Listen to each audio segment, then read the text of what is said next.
everyone was shocked. Everyone in the region was shocked. You have seen the leaders from the region, from different countries, they were coming to Qatar, the summits that took place in Qatar. This has shaken the entire understanding of what kind of security we have. Now, on the U.S. side, we, of course, the relationship that Qatar has with the U.S., we deeply appreciate it, we deeply value. And what we hear from the President and the Vice President and the Secretary of State, they were very clear that they have no knowledge about the attack. And of course, we respect what they are saying, and we understand that this is a decision that's been taken solely by the Israelis. But the concept itself to feel betrayed that you are attacking, a mediation while it's ongoing. At the same time, on the day of the attack, there were the Colombians negotiating just hundreds of meters away from that location. We had the Rwanda and DRC negotiations ongoing, and having this attack in Qatar on 9th of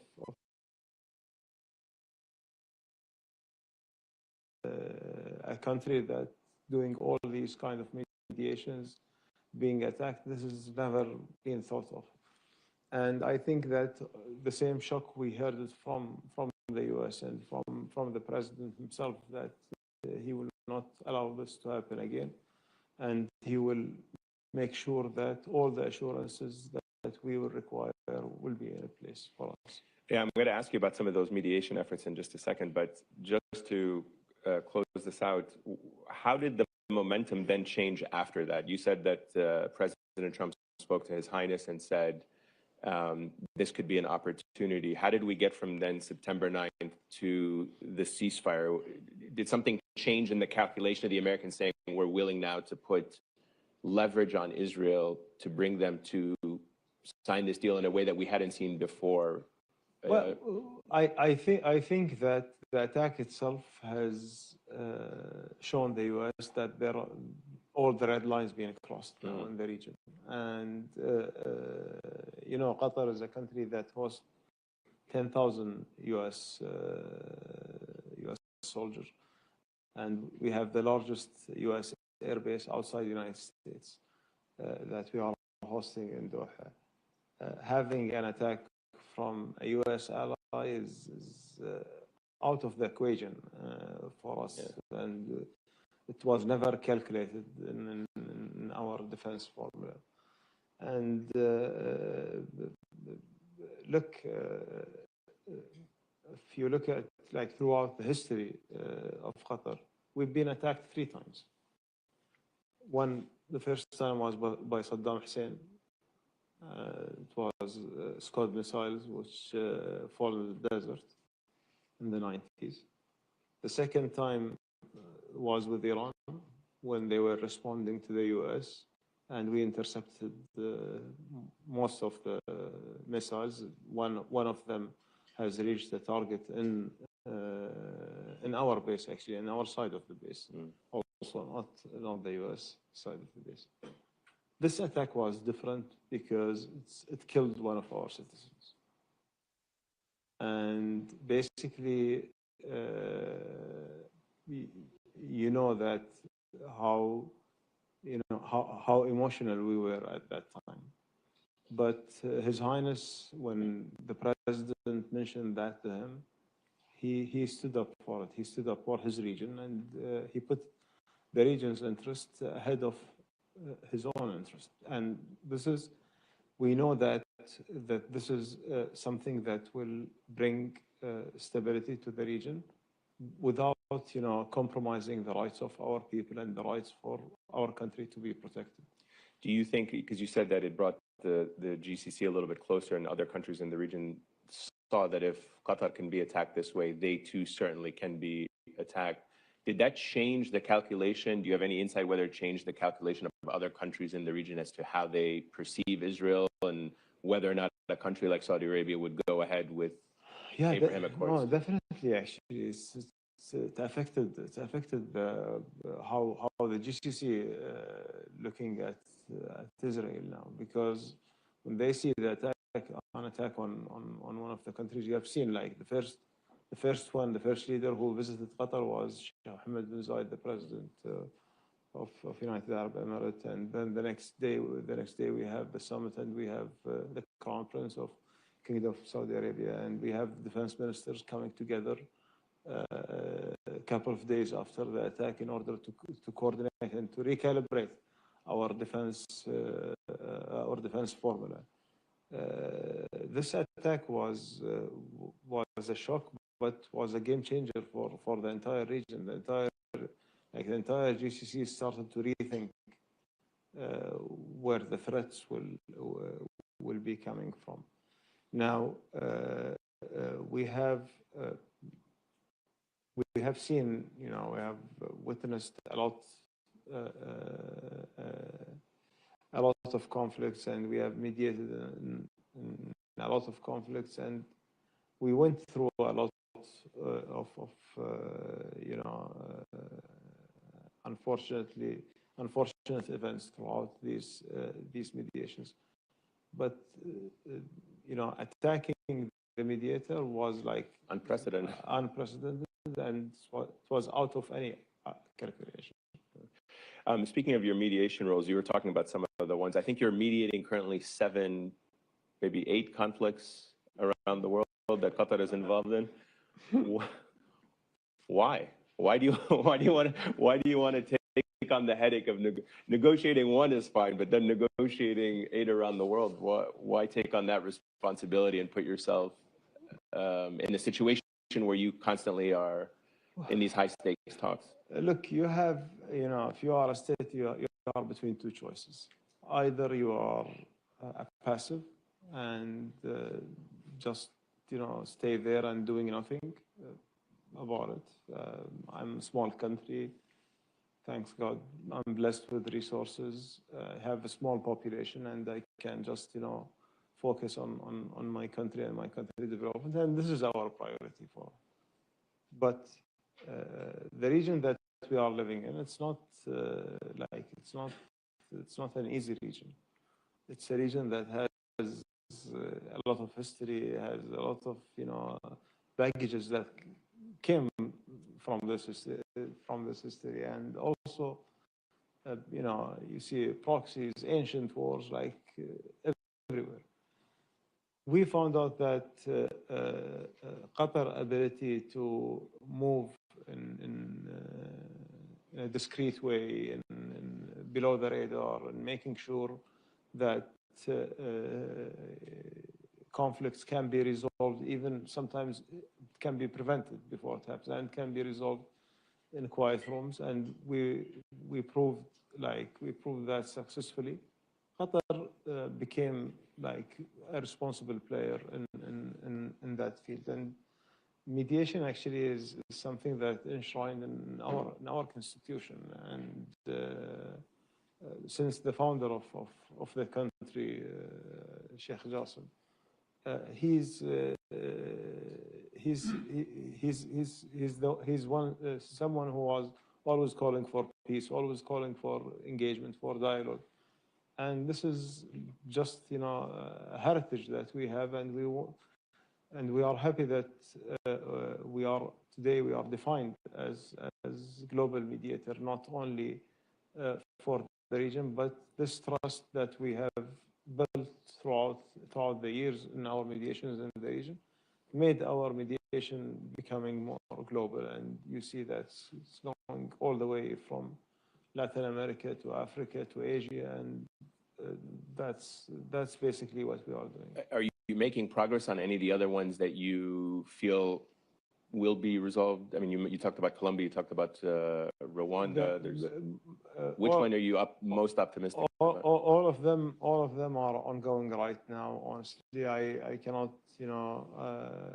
distinguish one from another. But for example, with the recent conflict between Pakistan and Afghanistan, We hosted a round of talks that led to a ceasefire. Now the second round of talks to extend the ceasefire has been ongoing in Turkey in the last few days. And this is something which we are hoping that will see a result as soon as possible. But then DRC and Rwanda, it's also a very complex issue.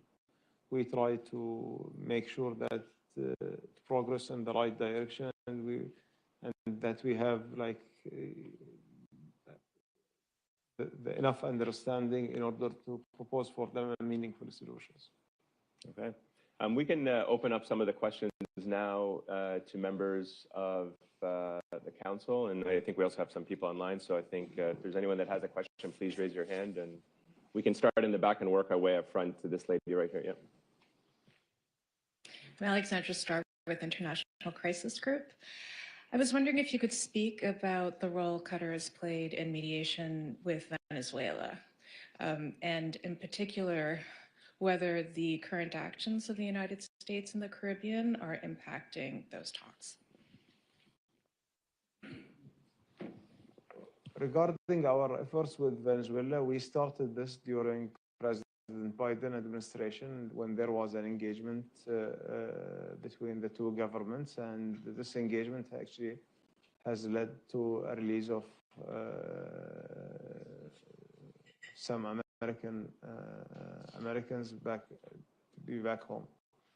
Now, with President Trump, we've been re-engaging with them if the U.S.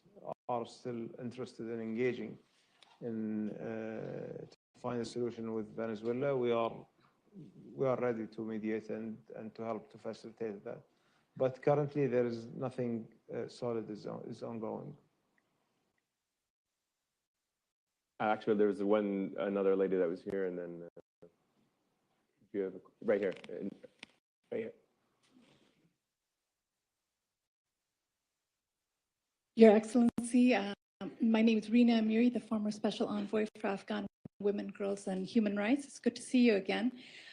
You noted your efforts in Afghanistan with the Afghanistan-Pakistan conflict, but Qatar has been involved for quite a long time working on Afghanistan and trying to move the Taliban towards a more moderate approach. Yet, despite your efforts, they're increasingly becoming hardline. They've shut down the internet for 2 days. They continue to crack down on a wide range of groups, have continued to deprive women of education. What do you see as the pathway towards moving Afghanistan towards greater inclusivity and stability, and what should the role of the international community be? Because we're seeing Afghanistan completely disappear from the attention of the broader international community. Thank you. Well, of course, we didn't expect after the agreement and Taliban took over the governance over there that we will have a smooth transition, or we will have Afghanistan that all of us we are aspiring to see. But also it didn't go as bad as it was expected, and we know that there are a lot of challenges over there. Now we need, when we look at it from our understanding, that there are some of the Afghan leaders who are trying to to put this agenda forward with all these restrictions. But there is also another camp within Afghanistan who wants to see Afghanistan opening up with the world and having a better relation with everyone around them. And I believe that what will prevail at the end, the ones who wants to build a state that has a normal relationship with the international community, and basically the efforts to change this situation in Afghanistan should be carried out by the international community in a way, in an incentivizing way, instead of penalizing way. Our approach is instead of saying that because you are doing that, I'm going to sanction you, should be the opposite when it comes to Afghanistan. If you are going to do this, I'm going to reward you by that. So I think that this mindset needs to be changed by the international community. Then we can get maybe Afghanistan in the right track. We have a virtual question that we can take, and then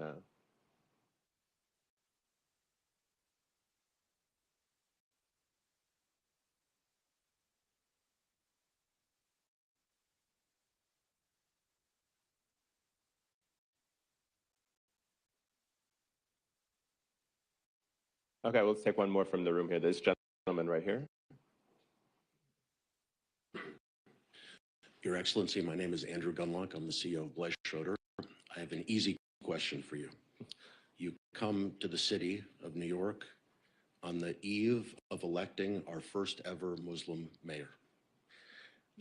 It is also Ramadan. Is it tonight? I don't know. No. On the, okay. not the actual eve. A week away. Okay. It's not a surprise. He's run an absolutely great campaign.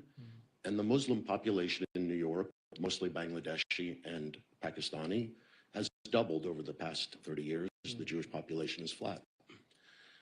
It has brought presidential attention. It has brought in claims of funding of the Muslim Brotherhood, of Qatar. But it is the most important Jewish city in the world. And it's also a merchant city, not unlike Dubai or Doha, where the merchant class has always run the city from its founding, and we're looking for governance from the center. At least all the great mayors have been from the center. So I'm curious what it means for you as a Muslim, as an important mediating country, to have the most important city in the world with the biggest press run by a Muslim. And if he were here with us today, what would you be asking from him to help bring peace to your region and to the conflicts where he can bring attention that no other mayor, no other city can? Well, I think for me as a state, it doesn't make any difference who will be elected to be a mayor of New York or of any other city. I'm sorry to say that but people are unfortunately became very obsessed that Qatar is trying to project influence everywhere and trying to fund this and that, and they are the ones behind him because he's Muslim. And I think that we just need to take a step back and think about it. What would be Qatar's interest in doing such a thing? I mean, my interest is to build a strong relationship with the United States. I have a strong economic partnership with them. I have a strong security partnership with them, and in defense, I have a strong energy partnership with them. So this combination of partnerships that has multiple sectors, I need to safeguard and to protect it. That's my whole focus, is how to protect the relation between Qatar and the United States, because the United States matters to me as a country, and I matter for the United States as I'm hosting their largest airbase. When it comes to the energy sector, we are like the two biggest suppliers in the world for LNG, and the election of New York and all those claims, unfortunately, it's for me. I love New York as a city. Whoever is the mayor, I mean, it's the American people choice. The traffic could get better one way or the other. That could impact you. That's the only thing what I'll be happy about. Other than that, I have no idea, no relation with any one of them, with any of the candidates, actually. This gentleman right here. Thank you. Your Excellency, Bob Diamond, I was the former chief executive of Barclays, and one comment and one question. The comment is just to say that when we look back at the financial crisis in 2008, people generally point to Warren Buffett as being a brilliant investor when he invested in Goldman Sachs and Bank of America. And most people don't realize that it was the Qatar Investment Authority in Qatar that put £6 billion into Barclays, allowed us to buy Lehman Brothers US business at a very attractive rate. I personally know the returns you got on that. I won't announce that right now. But I do want to say that of all the things that Qatar has done, they don't get the credit they deserve for Qatar Investment Authority being the astute investor they are. Apropos of that and apropos of banking, the question I have for you, Your Excellency, is given your ties to the U.S. and the dollar, do you have any worries about the role of the dollar as the reserve currency? No, actually, look, we have a lot of confidence in the U.S. economy. That's for us it's a fact. It's U.S. today is dominating the world economy, and to be like for our currency to be pegged to the dollar, it's because it is a stable currency, and our main production is the oil, which is dollarized. Now, to have an alternative, this always should be any state plan B, to have an alternative reserve of gold and other currencies. But for us, I think that even with the current circumstances, the U.S. economy is resilient and will just, we'll get through this period and we'll move on. Actually, let's take one virtual question, then I'll come back to you. Sorry, virtual question. We'll take our next question from Nick Schifrin. Hi there. Sorry about that. Hopefully you can hear me this time. Mr. Prime Minister, thank you so much. I want to go back to where you guys began this conversation and where I'm started. So just to put a point on what happened over the last 24 hours, the Americans have made it clear to the Israelis that they want Israel to respond to any Hamas violation within reason. And so can you judge Israel's response to Hamas's violation? Palestinians are saying only more than 100 people were killed in these airstrikes. And just in general, can you give us an insight into how you spoke to, or how the mediator spoke with Hamas yesterday to try and ensure that the single violation from yesterday did not continue into today? Thanks. Thank you. Well, it's look, I think if you look at it from an outsider perspective, it's at the end who started the violations and who then the response will be like a reaction to this violation. Yes, yesterday the situation was complex and there was a violation that by a Palestinian group.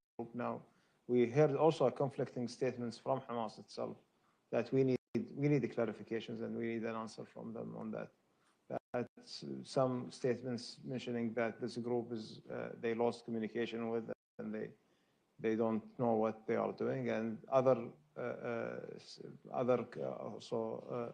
response from them that what happened is by a group which are not related to them. It doesn't matter for us who did what. What matters to us that how we make sure that we safeguard the agreement. We make sure that this event or this occasion doesn't affect or make this agreement collapse, and making sure that we are back on track. And us and the U.S. and Egypt and Turkey, all of us, we were focused on that direction only. We'll go back here. This lady right here. Thank you. Your Excellency, Camille Massey with Synergos. Would you be able to take us into some of those quiet rooms under the radar where these mediations happen? We live in a world with such a trust deficit that see the role that you're playing and that your team are playing in so many conflicts in the world gives hope. It would be interesting just to hear you talk about the attributes you seek for members of your team and what some of the lessons you've learned with this responsibility that emanates from the Constitution. Thank you. Thank you very much. Well, look, we try to handle every mediation differently. First of all, we need to have a clear understanding on both parties and their requirements their dynamics and what they are able to do and what they are not able to do, and have a full understanding of that and trying to provide solutions and bridge the gaps between them. That's basically our role when it comes to mediation. Now, the nature of the mediation and the way the mediation is conducted is different. You have a situation where, like, for example, in the negotiations between US and Taliban, it was a direct negotiations between the two parties, and Qatar was facilitating between them, making sure that every gap is bridged, making sure that whenever the talks collapse, that we bring them back together and we put them back on track. But if you talk about, for example, Israel and Hamas negotiations, they never been in the same room across each other from the table and talking to each other. And this is making our life more challenging and more difficult, because we are the messengers between both, and we are trying to present solutions genuinely thinking about it as a solution that satisfies both parties. So when I'm wearing the hat of the mediator, I don't look at what will be like my interest as a country. I look at the interest of the parties. I look at the interest of the region that where the conflict is, and I put that ahead of any other interest. And this is how we build it. And look, if you will ask me, like, what is distinguishing our mediation and why people are reaching out to Qatar, I think number one is trust, and the trust that we have built through friendships around the world has, of course, boosted Qatar in that role, and also the transparency that we are dealing with. We are not trying to convey like wrong messages between the parties the parties to achieve success, but we are trying to be very clear with them and proposing for them solutions that's adaptable by both parties, and that's how we work. I just give you an example on the recent, like the event of Gaza. Throughout the ceasefires that we had, in many occasions we were talking to both parties, taking their concerns in consideration, and also like our position, for example, that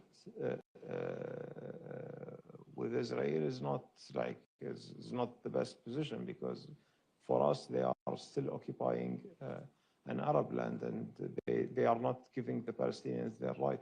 But we never dealt with them in an unfair way. We've been always listening to them, understanding, and trying to put ourselves in their shoes, and also proposing solutions that are adoptable by them.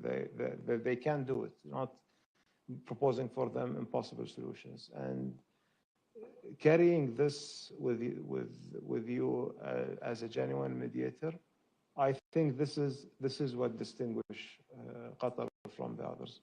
We try not to like mask things and sugarcoat them in order to appear nice, and then when we reach to the final stage of the agreement, everything collapses. Or even sometimes when we reach the agreement ceremony, we celebrate today, and the next day everything collapses. So I think our main focus is how to ensure that our credibility and the trust that we have built never be affected. Has there been a mediation effort somebody asked you to do that you said, I'm not touching this, we don't want to be involved in this one? Oh, yeah. Really? Yeah. You want to tell us who it is? No, I cannot. I thought I would try. We have one more virtual question. We'll take our next question from Jane Harmon.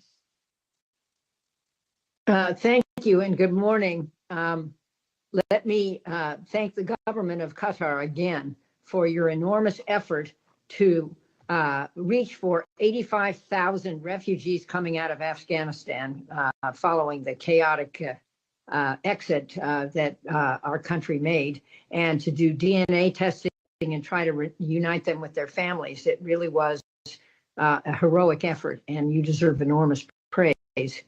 My question is about governance, both in the Palestinian Authority and in Israel. I don't think you've addressed this, but what are the chances that with Mahmoud Abbas's advanced age and the corruption of his government, and with Bibi Netanyahu's far-right coalition, that we might see a transition in both areas, and that might lead to a quicker resolution of certainly what many of us support, which is a path to two states? Thank you very much. First, thank you for your kind words, and thank you for your questions. It's very important because today, when we are looking at the situation in Gaza, one of the main questions is the governance, how the governance will be identified, and how also for us, from an Arab perspective, how we make sure that Gaza will never be separated from the West Bank, and they will be always dealt with as one unit. And this is also when I was talking about the understanding of the parties, because of our understanding of the dynamics, whether it's on the Israeli side or on the Palestinian side, we came up with this formula together with our partners in Egypt to have this independent Palestinian committee as a temporary solution until the reforms of the PA taking place, and then bringing them together under one umbrella. These efforts are carried out in terms of reforming the PA, carried out by many countries in the region, but led by the Kingdom of Saudi Arabia. And it's been progressing, and we are working very closely with them. I think that the Saudi-French plan that's been announced during the United Nations General Assembly put clear milestones for the reformation that the Palestinian Authority needs to do. And I hope that this will follow course. And even within President Trump's 20 points plan, we have that the governance will be, the governance of Gaza will be temporary until the PA reforms and become ready to resume their role and to assume their role in the Gaza Strip. Okay, can I follow up on that real quick and ask, why doesn't Israel release Marwan Barghouti, somebody who Palestinians agree could be a force for change, a catalyst for change, somebody who is well regarded? They've released people who have much more longer prison sentences, much more, quote unquote, blood on their hands, as they say about Palestinian prisoners. But why would they not release somebody who can be a catalyst for the change that could herald in a new era of governance? And maybe just a quick follow-up on that as well is, why would Arab countries, Gulf countries, help rebuild Gaza or help rebuild the West Bank if Israel can come in every couple of years with impunity and bomb it and no accountability? Well, you asked two important questions. First of all, regarding Marwan Barghouti and why they don't release him, I think this question needs to be asked for the Israeli government. But there are tens or maybe hundreds of Marwan Barghouti in the Israeli prisons that's been prosecuted and tortured and mistreated, and no one is talking about it. And we know, we've seen, we had all the reports that's coming out of these prisons that some of them are being imprisoned without even trial, and they need to be released. But the Israelis, they have their own calculations and when it comes to the release. And for example, when the hostage deal was reaching to the finish line, I remember my conversation with Steve and Jared, both of them, they were telling me that if the list will remain, this is an easy thing that we will finish it in 2 hours. I told them that you guys don't know the two parties. Actually, last time we spent days, continuous, working 24/7 in order to get a consensus around the names of of the prisoners who will be released. So Israel will never allow for like symbolic name to be released, or maybe this name has another like complications under him. And there are like plenty of humanitarian situations. Like there are some of the prisoners who spend maybe 40 years in the Israeli prison right now. Either they are stage 4 cancer, or they are blind, or they are not able, they are not able to walk, or they are not they are paralyzed. And yet they are still there in the prison and not allowing them to be released because of the symbolism of their names. I think this is something that needed to be addressed, and I think also Israel should be held accountable for what's happening on their prisons with the Palestinians. I don't know if any of you here watching the videos that what his minister Ben Gvir is doing for the prisoners over there is very inhumane and in a barbaric way. And I think that this should never be acceptable for anyone in our today's world. What's the second? About bombing, why would Arab countries, Gulf countries, European countries? Yeah. Well, this is also another very important part. Look, from my perspective as state of Qatar, I'm telling you, we took this commitment on ourselves since October 7th to bring everybody back home from the Israeli side and to end the war in Gaza. And that was our focus, that was our mission. We focused on that and making sure throughout the process that even when we reach the destination, there is a smooth transition. And smooth transition means that this transition needs to be safeguarded in order for us to make sure that our money will not be also wasted in another war. That means that Israel should stop provocation for the Palestinians, and the Palestinians, Hamas, namely, and the other factions, needs to stop also intimidating and threatening the Israelis and shooting missiles on them. I think once we reach the formula of the confidence building measure between the two parties, and making sure that this will not be repeated again, and making sure that the U.S. also stay focused on that. And with what I'm seeing right now and what I'm experiencing with the current administration, with both Steve and Jared, and also Admiral Cooper from the CENTCOM, we've seen them they are heavily involved and committed to the process, making sure that it's holding up. And we are working together with them closely on a day-to-day basis. And we told them that for us, we did our part, but we will always remain there helping you and supporting all the efforts of the reconstruction, of moving on to the next stage, and hopefully to get for the Palestinian the statehood at the end. This gentleman right here has his hand up. Thank you very much. Joe Crispell, Republic of Canada. Your Excellency, thank you again for being here. You launched Enterprise Qatar, a really great initiative to develop startups and small and medium-sized businesses in your country. We'd love to get your sentiment on the current entrepreneurial ecosystem and kind of mindset in your country. Thank you.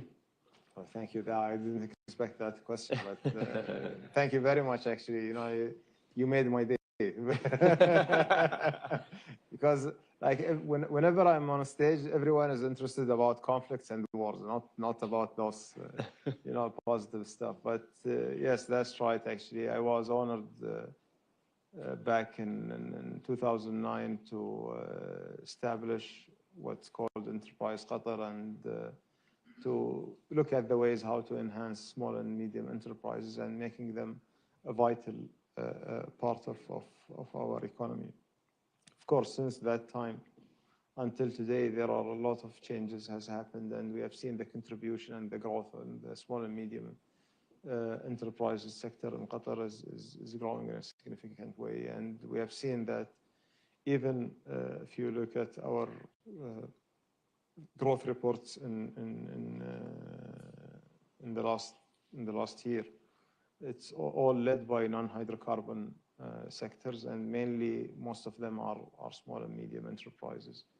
Now we are trying to also to make sure that we are taking them throughout the journey and taking them from being small and medium to internationalize them and creating them as national champions for us, as other national champions that we have created as government.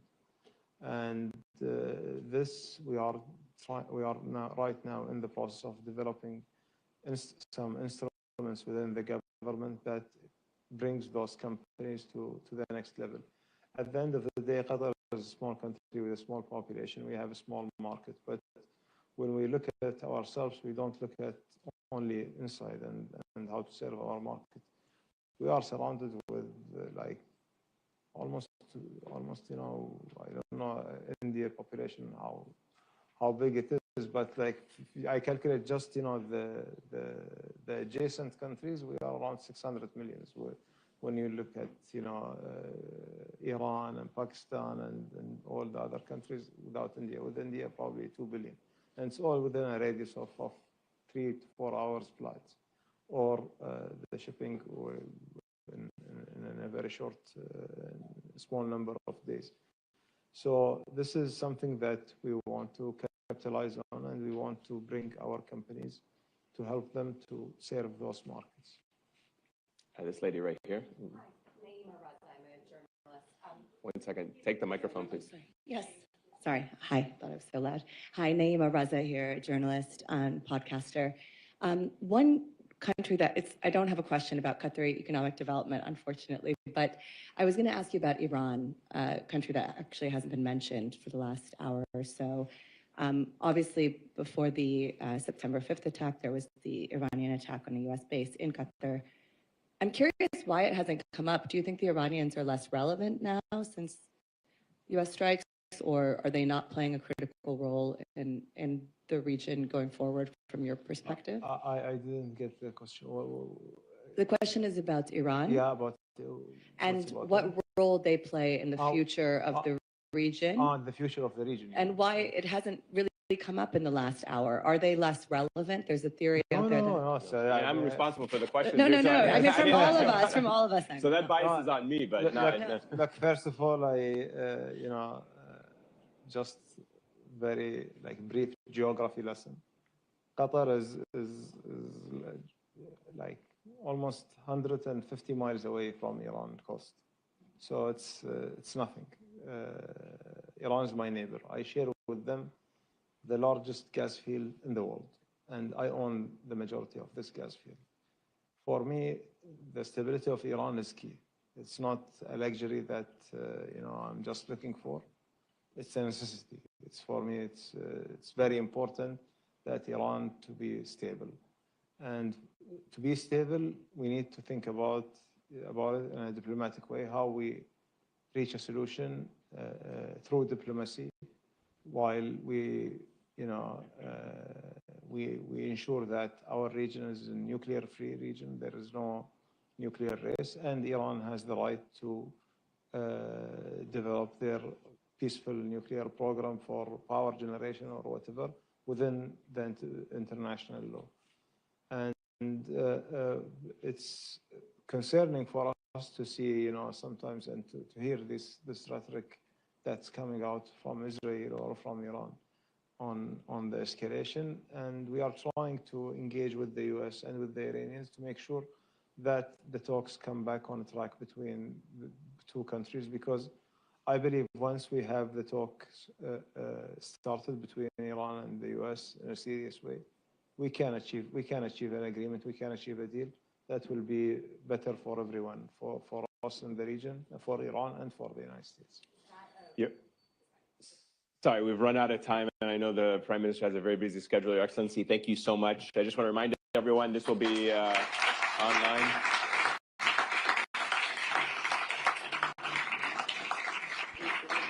The transcript and recording will be online for anyone to want to access. Thank you so much.